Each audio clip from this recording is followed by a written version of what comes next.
እነሆ አላህ ተባረከ ወተዓላ የሰው ልጆችን በተለያየ መልኩ ይፈትናቸዋል። በፈተና ጊዜ መሶበርና መታገስ የሙእሚኖች መለያና መታወቂያ ሲሆን፣ በፈተና ጊዜ መበሳጨት፣ አላህን ተባረከ ወተዓላ መርሳት፣ በቀደር አለማመን የሙናፊቆች ምልክት ነው። እነሆ አላህ ተባረከ ወተዓላ በዱዓ ብዙ ችግሮችን እንደሚያስወግድ ያልተፈጠሩትንም ዱዓ እንደሚከላከል አሊያ እንደሚቀንስ ሸሪዓ ላይ ተነግሯል። ዱዓ የሙእሚኖች መሳሪያን፣ ዱዓ የችግር ጠላትን። ነገር ግን ዱዓ በሚባልበት ጊዜ አላህ የሚፈልገው ነቢያችን ሰለላሁ ዐለይሂ ወሰለም ያስተማሩት አይነቱ ዱዓን በግል ህይወታችንም ይሁን በሀገር ጉዳይ በማህበረሰብ ጉዳይ ያሉ የሚታዩን እንቅልፍ የሚነሱ ችግሮችን ለማስወገድ ዱዓ በቂ መሳሪያ ነበር። ነገር ግን መሳሪያ ስለሆነ ብቻ ጠላትን አይመክትም። አያያዝ ይጠይቃል፣ አጠቃቀም ይጠይቃል። ዱዓ ከችግሮች አንፃር 3 ደረጃዎች አሉት። አንዳንዴ ዱዓው ከችግርና ከአደጋው የበለጠ ጠንካራ ሆኖ አደጋውን ነቅሎ ሊያስወግድ የሚችል ይሆናል። አንዳንድ ጊዜ ደግሞ ዱዓው ከአደጋና ከችግሩ ያነሰ ዝቅ ያለ ሆኖ አደጋው ችግሩ ከዱዓው የበለጠ ኃይል ያለው ሆኖ ዱዓው ችግሩን ሊያስወግደው የማይችል ይሆናል። አንዳንድ ጊዜ ደግሞ ዱዓና ችግሩ ተመዳዳኝ ሆነው ሁሌ እንደተጋጩ እንደተጋፉ ግብ ላይ ይቆያሉ። ዱዓው ከደከመ ችግሩ ያሸንፋል። ችግሩ ከደከመና ዱዓው ከጠነከረ ችግሩ ይሸነፋል። ከአብዱላህ ብን ዑመር እንደተላለፈው ነቢያችን አለይሂ ሰላቱ ወሰላም ዱዓ ለተከሰቱ ችግሮችም ላልተከሰቱ ችግሮችም ይጠቅማል፣ አደራችሁን ዱዓ አብዙ ብለዋል ነቢያችን አለይሂ ሰላቱ ወሰላም።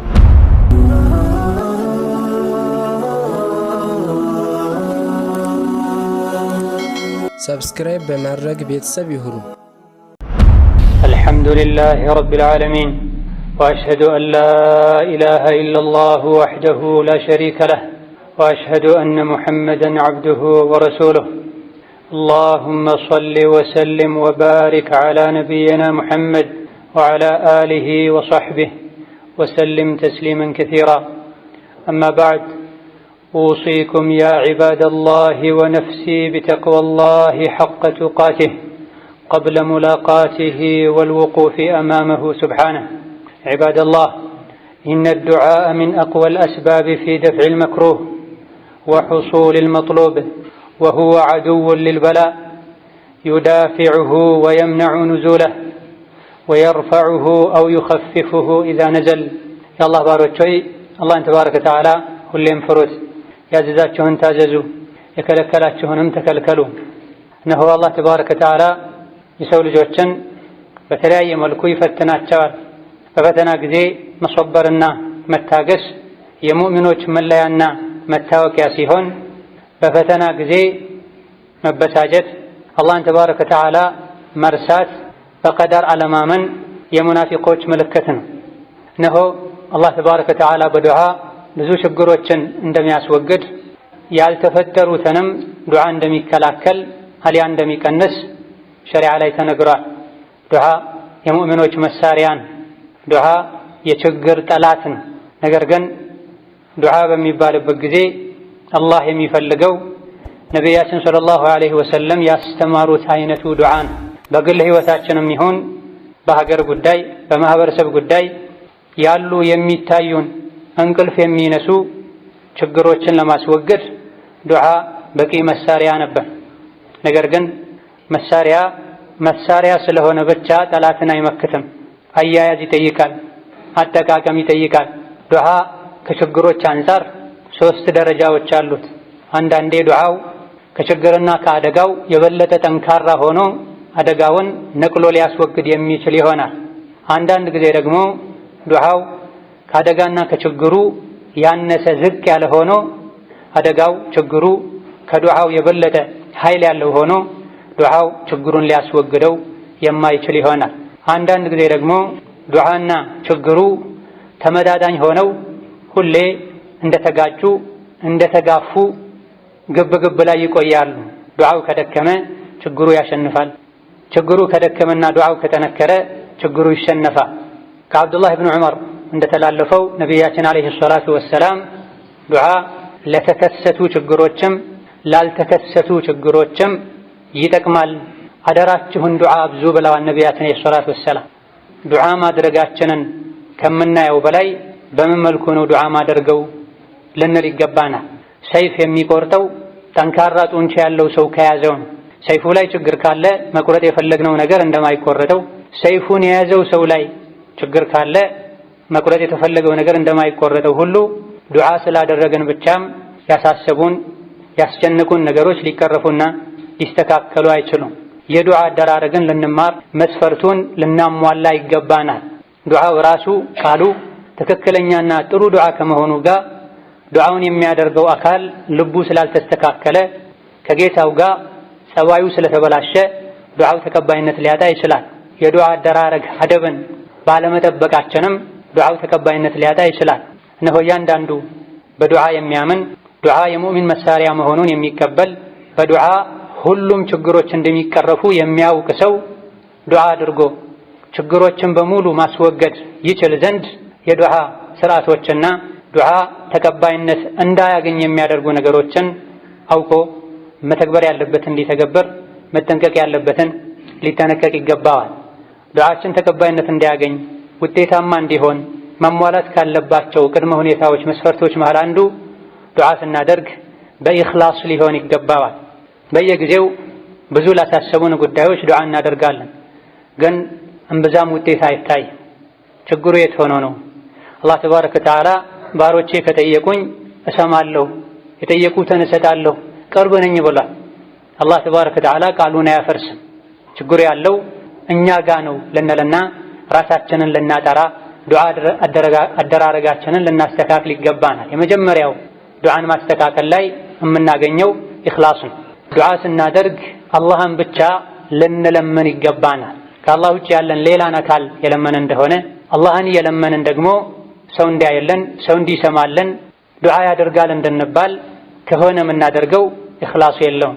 ዱንያዊ ይሁን አኺራዊ ጥቅም የማያስገኝ ዱዓ ይሆናል ማለት ነው። ሁለተኛው የዱዓ መስፈርትና ሸርጥ ረሱልን ሰለላሁ ዐለይሂ ወሰለም ተከትለን በሱና መሰረት ዱዓ ማድረግ ነው። ለአላህ ብለን አላህንም ብቻ ብንለምን ዱዓ ስናደርግ የነቢይን ዐለይሂ ሰላቱ ወሰላም የዱዓ አደራረግ መስፈርት ስርዓት ካልጠበቅን ሱናውን ካልተከተለ ዱዓው ተቀባይነት ሊያገኝ አይችልም። የተኛውም ስራ በነቢዩ ሱና መሰረት ካልተሰራ ውድቅ ይሆናል፣ የሰማይ በር አይከፈትለትም። ነቢያችን ዐለይሂ ሰላቱ ወሰላም መን አሕደተ ፊ አምሪና ሃዛ ማ ለይሰ ሚንሁ ፈሁወ ረድ ብላ፣ በዚህ በዲናችን ጉዳይ ዲኑ የማያውቀውን አዲስን ነገር የፈጠረ ስራው ተመላሽ ነው ብለዋል። ስለዚህ ዱዓ ስናደርግ እንዴት ነው ዱዓ የሚደረገው? የነቢዩን ሰለላሁ ዐለይሂ ወሰለም ዱዓ አደራረግ አውቀን በዚያ መሰረት ዱዓ ልናደርግ ይገባናል። ዱዓ ትልቅ ዒባዳ ነው። ይህ ወሳኝ የሚባል የዲን የዒባዳ ክፍል ላይ ራሳችን በመሰለን መልኩ ልናደርግ አይገባም። ሱናን ተከተለን ዱዓ ልናደርግ ይገባናል። ሶስተኛው የዱዓ መስፈርት ዱዓ ስናደርግ አላህ እንደሚቀበለን እርግጠኞች ሆነን ዱዓ ልናደርግ ይገባናል። ለማንኛውም ዱዓ ላድርግ ሳይሆን በእርግጠኝነት አላህ ቅርብ ነው፣ ሰሚ ነው፣ እኔ አደቡን ጠብቄ ጸባዬን አሳምሬ ከጠየቅኩት አያሳፍረኝም ያደርግልኛል ብለን በእርግጠኝነት ዱዓ ልናደርግ ይገባናል። ይሄም ከትልልቅ የዱዓ መስፈርቶችና ስርዓቶች መሃል አንዱ ነው። አላሁ ዐላ ኩሊ ሸይኢን ቀዲር ተብሏል። በየጊዜው ቁርአን ላይ የምንሰማውን አላህ ሁሉም ማድረግ ይችላል ተብሏል። የተኛውንም ነገር እንዲሆን ከፈለገው ሁን ብቻ ነው የሚለው። ዓለም ላይ ያሉ ሐኪሞች በሙሉ አንተ አንቺ ልጅ መውለድ አትችሉም እንኳ ቢባሉ አላህ መስጠት ይችላል፣ ለአላህ የሚሳነው ነገር የለም። አፍያ ከእንግዲህ አይስተካከልም፣ አይንህ አይመለስም እንኳ ቢባል አላህ ሊመልስልኝ ይችላል በሚል በሙሉ ተስፋ ዱዓ ያደረገን ሰው ዱዓ አላህ ይሰማል። ኢነማ ቀውሉና ሊሸይኢን ኢዛ አረድናሁ አን ነቁለ ለሁ ኩን ፈየኩን። አንድን ነገር እንዲሆን ከፈለገን ሁን እንለዋለን ይሆናል ብሏልና ዱዓ በምናደርግበት ጊዜ በእርግጠኝነት አላህ እሺ እንደሚለን እንደሚያደርግልን እንደሚሰማን ተማምነን ዱዓ ልናደርግ ይገባናል። ነቢያችን ሰለላሁ ዐለይሂ ወሰለም ውድዑ ላህ ወአንቱም ሙቂኑነ ቢልኢጃባ ብላ፣ አላህን ለምኑት ጠይቁት መልስ እንደሚሰጣችሁ እሺ እንደሚላችሁ እርግጠኞች ሆናችሁ ብላ። የተጠራጠራችሁ አትለምኑ። ከፈለክ አድርግልኝም አትበሉት። አላህ የሚያስገድደው የለም። እናንተ ራሳችሁ ስትለምኑ ቁርጥ አድርጋችሁ እርግጠኞች ሆናችሁ ለምኑት ብላ። ለማንኛውም ዱዓ እናድርግ እስኪ። አላህ አይሰማንም ያለን ሊሆን አይገባም። ይሰማኛል፣ እሺ ይለኛል፣ ወንጀለኛ በሆንም ተወብቻለሁ፣ እጁን ዘርግቶ የጠየቀውን ሰው አያሳፍርም ብለን ዱዓ ልናደርግ ይገባናል። አራተኛው የዱዓ መስፈርት ዱዓ በምናደርግበት ጊዜ ልባችን ተሰብስቦ ሊሆን ይገባል። ተናንሰን ዝቅ ብለን ሊሆን ይገባል። ተስፋ እያደረገን በዛው ልክ ደግሞ ሊመልሰኝም እኮ ይችላል በደንብ አድርጌ ልለምነው እያለን በስጋትና በተስፋ መካከል ሆነን ልንለምነው ይገባል። ሙእምን የተኛውም ዒባዳ ላይ ሲሆን ኸውፍና ረጃ ሊለየው አይገባም። አላህ እሺ ይለኛል እርግጠኛ ሆነን ልናደርግ ይገባናል። በዛው ልክ ደግሞ እኔ ጋር እኮ ክፍተቶች አሉ፣ እዚህ ክፍተቴ ሊመልሰኝም ይችላል፣ እባክህ ጌታዬ አትመልሰኝ፣ አታሳፍረኝ እያለን ሁለቱንም ልባችን ላይ አድርገን ዱዓ ልናደርግ ይገባናል። አላህ ተባረከ ወተዓላ የተለያዩ ነቢያትን ታሪክ ከነገረን በኋላ ከጭንቅ እንደፈረጃቸው ከዘረዘረ በኋላ ኢነሁም ካኑ ዩሳሪዑነ ፊል ኸይራት ከተለያዩ ጭንቆች ያወጣናቸው የፈለጉትን የሰጠናቸው ምስጢር አለው። ምስጢሩ ካኑ ዩሳሪዑነ ፊል ኸይራት ኸይር ስራ ላይ ይሽቀዳደሙ ነበር። እንደዚሁ ደግሞ እኔን ሲለምኑኝም በፍርሃትና በተስፋ መካከል ሆነው ነበር የሚለምኑኝ፣ ይፈሩኝም ነበር ብላ አላህ ለተለያዩ ነቢያት ዱዓቸውን እሺ ብሎ በተአምር አይሆንም የሚባልን ነገር አድርጎላቸዋል። ምስጢሩን አላህ ሱረቱል አንቢያ ላይ ነግሮናል። አንደኛ ኸይር ስራ ላይ ይሽቀዳደሙ ነበር ብላ በጭንቅ ጊዜ አላህ እሺ ብሎ ከጭንቅ እንዲያወጣን በሰላም ጊዜ ኸይር ስራ ላይ መሽቀዳደም መቻል አለብን።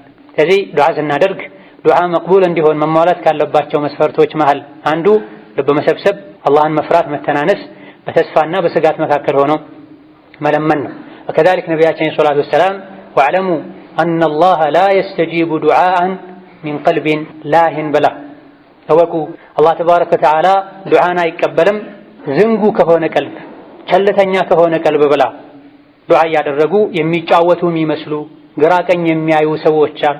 ለስሙ ብቻ ግማሽ ደቂቃ ሁሉ ለማይሞላ ጊዜ እጃቸውን አንስተው ወዲያውኑ ፊታቸውን አብሰው የሚሰናበቱ ሰዎች አሉ። ልባችን ተሰብስቦ ልባችንም ፊታችንም ወደ አላህ ወደ ቂብላ ዞሮ ዱዓ ያደረገን እንደሆነ አላህ ተባረከ ወተዓላ ይቀበለናል። አዑዙ ቢላሂ ሚነ ሸይጣኒ ረጂም ወዘኑኒ ኢዝ ዘሀበ ሙጋዲበን ፈظነ አን ለን ነቅዲረ ዐለይህ ፈናዳ ፊ ዙሉማቲ አን ላ ኢላሃ ኢላ አንተ ሱብሓነከ ኢኒ ኩንቱ ሚነ ዛሊሚን ፈስተጀብና ለሁ ወነጀይናሁ ሚነል ገም ወከዛሊከ ኑንጂል ሙእሚኒን ባረከላሁ ሊ ወለኩም ፊል ቁርአኒል ዐዚም ወነፈዐኒ ወኢያኩም ቢማ ፊሂ ሚነል አያቲ ወዚክሪል ሐኪም أقول هذا وأستغفر الله لي ولكم ولسائر المسلمين من كل ذنب وخطيئة فاستغفروه إنه غفور رحيم.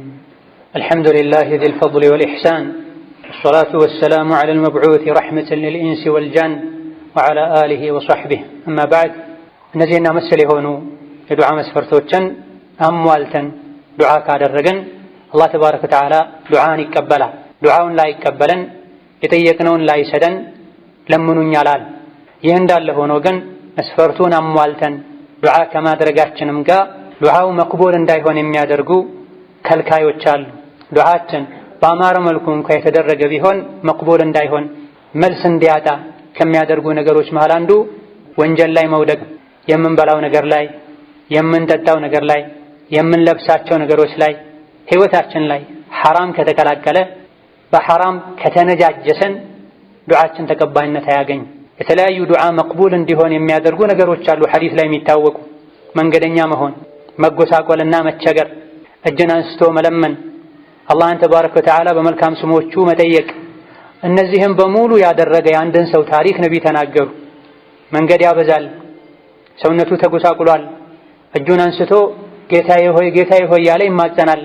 ግን ወመጥዐሙሁ ሐራም፣ የሚበላው ሐራም ነው፣ የሚጠጣው ሐራም ነው፣ የሚለብሰው ሐራም ነው፣ ሰውነቱ የተቀለበው የደለበውም በሐራም ነው። ፈአና ዩስተጃቡ ለሁ፣ እንዴት መልስ ያገኛል ዱዓ ባሉ ነቢ ሰለላሁ ዐለይሂ ወሰለም። ዱዓ መቅቡል እንዲሆን የሚያደርጉ ነገሮችን አሟልተዋል። ያ ረብ ያ ረብ ያለን መንገደኛ ነው፣ ሙሳፊር ዱዓው መቅቡል ነው ብሏል ነቢ ሰለላሁ ዐለይሂ ወሰለም። ተቸግሯል፣ ተጎሳቁሏል፣ ረቢ ኢኒ መሰኒ የዱር የተወሱል አይነቶች አንዱ ያሉበትን የችግር ሁኔታ እየዘረዘሩ ለአላህ እየገለጹ ዱዓ ማድረግ። ጌታዬ ሆይ ተቸግሬያለሁ፣ አንተ ደግሞ አዛኝ ነህ፣ ለተቸገረ ትደርሳለህ እያሉ እንዲያዝንልን ማድረግ ዱዓ መቅቡል እንዲሆን ያደርጋል። እዚህ ጋም ይህ ግለሰብ ላይ ይሄ ሁኔታ አለ። ነገር ግን ዱዓው መቅቡል እንዳይሆን የሚከለክል ነገር አለ። የሚበላው ሐራም ነው አሉ ነብዩ ሰለላሁ ዐለይሂ ወሰለም። የሚጠጣው የሚለብሰው ሐራም ነው፣ ሰውነቱ የደለበው በሐራም ነው። እንዴት ዱዓው መቅቡል ይሆናል? ስለዚህ ሪባን እየበላን ግቦን እየበላን እያበላን የየቲምን ሐቅ እየነካን እየሰረቀን እያጭበረበረን የተለያዩ አላህ የሚጠላቸው ነገሮችን እያደረገን የሌሊቱ መጨረሻ አላህ ቅርቧ ሰማይ ላይ ወርዶ ማነው የሚለምነኝ ማነው ምህረት የሚጠይቀኝ የሚልበት ሰዓት ላይ እንኳን ቆመን ዱዓ ብናደርግ እነዚህ ነገሮችን ካራቀን ከሐራም ካልጠራን ዱዓችን ተቀባይነት ሊያገኝ አይችልም። ስለዚህ ዱዓችን መቅቡል እንዲሆን ከፈለገን ከሐራም ልንጠራ ይገባናል። ከደጋ ቀደምቶች መሃል አንዱ ዱዓዬ ምላሹ ዘገየ አትበል፣ የዱዓ ምላሽ ወደ አንተ የሚመጣበትን በር በወንጀል ዘግተኸው ሳለ ብለዋል። ሁለተኛው ዱዓ መቅቡል እንዳይሆን ከሚከለክሉ ነገሮች ውስጥ መቸኮልና ዱዓን መተውን። ዱዓ አረኩኝ ምንም መልስ አላገኘሁም ስለዚህ ዱዓ አይጠቅምም ማለት ነው ብሎ ተቻኩሎ ዱዓን መተው ዱዓችን ተቀባይነት እንዳያገኝ ያደርገዋል። ነቢያችን ሰለላሁ ዐለይሂ ወሰለም ዱዓችሁ መልስ ያገኛል እስካልቸኮላችሁ ድረስ ዱዓ መቅቡል እንዳይሆን የሚያደርግ ችኮላ ምንድነው ሲሏቸው ዱዓ አረኩኝ ግን መልስ አላገኘሁም እስካላላቸው እኛ ዱዓውን መቀጠል አለብን። የተኛውም ሰው መስፈርቱን አሟልቶ ዱዓ አድርጎ ከልካይ ነገሮችን ርቆ አላህ ባዶ እጁን አይመልሰውም፣ የሚያገኘው ጥቅም አለ። ስለዚህ ዱዓችን መቅቡል እንዲሆን መሟላት ካለባቸው ነገሮች አንዱ ችኮላን መተው።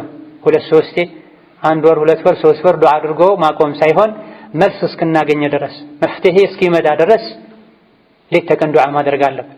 መስፈርቱን ያሟላ ዱዓ ካደረገን አንድ ቀን ዱዓችን መልስ ያገኝ።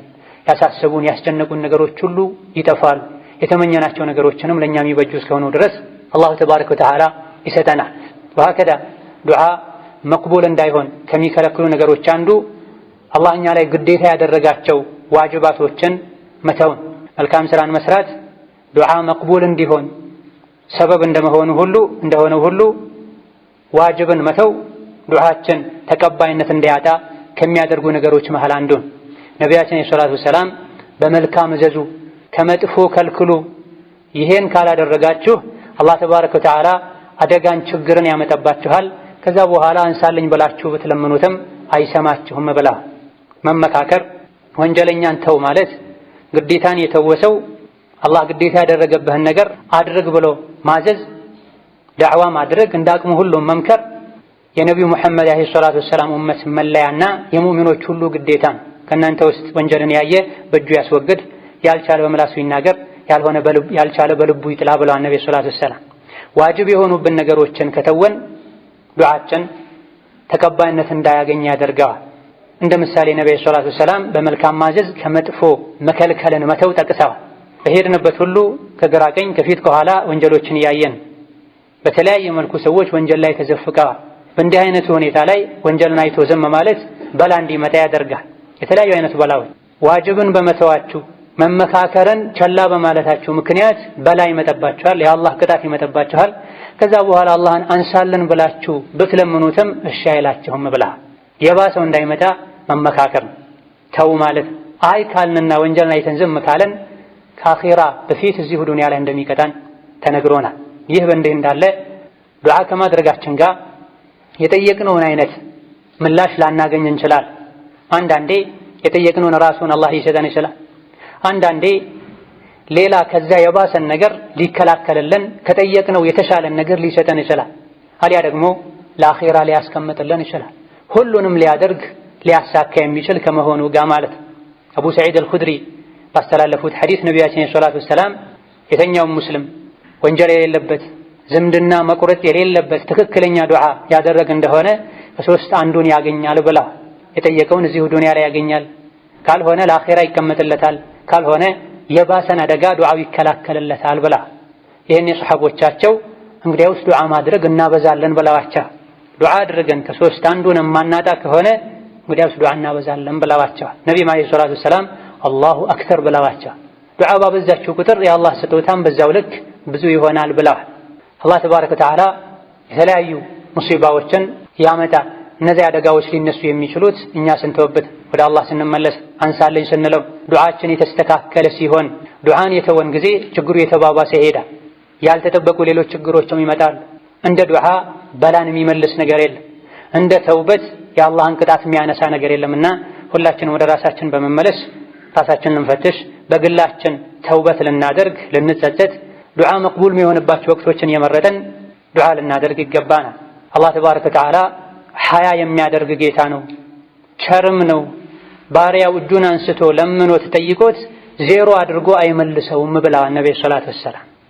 اللهم وفقنا للتوبة والإنابة وافتح لأدعيتنا أبواب الإجابة وارفع عنا البلاء والوباء وسيء الأسقام. ربنا لا تحملنا ما لا طاقة لنا به واعف عنا واغفر لنا وارحمنا أنت مولانا فانصرنا على القوم الكافرين. اللهم انصرنا على القوم الكافرين. اللهم انصرنا على القوم الكافرين. اللهم اجعل هذا البلد آمنا مطمئنا وسائر بلاد المسلمين. اللهم اجعل هذا البلد آمنا مطمئنا وسائر بلاد المسلمين. اللهم اجعل هذا البلد آمنا مطمئنا وسائر بلاد المسلمين. اللهم آمنا في أوطاننا. اللهم آمنا في أوطاننا. اللهم آمنا في أوطاننا وول علينا خيارنا واكفنا شرارنا. وصلى الله على نبينا محمد وعلى آله وصحبه أجمعين والحمد لله رب العالمين.